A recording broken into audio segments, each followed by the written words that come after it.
தமிழகத்தில் வருகிற 23ஆம் தேதி ஒரே கட்டமாக தேர்தல் நடைபெறவுள்ளது.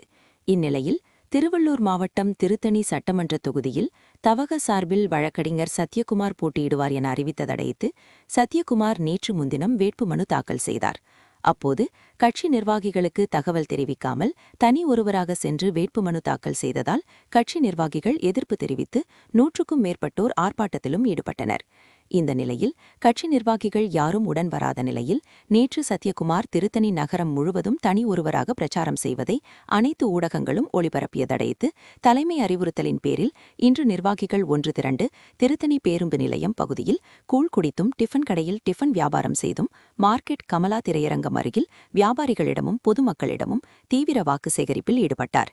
அப்போது பெண்களிடம் விசிலை கொடுத்து ஊத சொல்லியும் ஆண்களுக்கு கையில் அன்பு முத்தம் கொடுத்தும் முதியவர்கள் காலில் விழுந்து ஆசி பெற்றும் தீவிர வாக்கு சேகரிப்பில் ஈடுபட்டு வருகிறார்.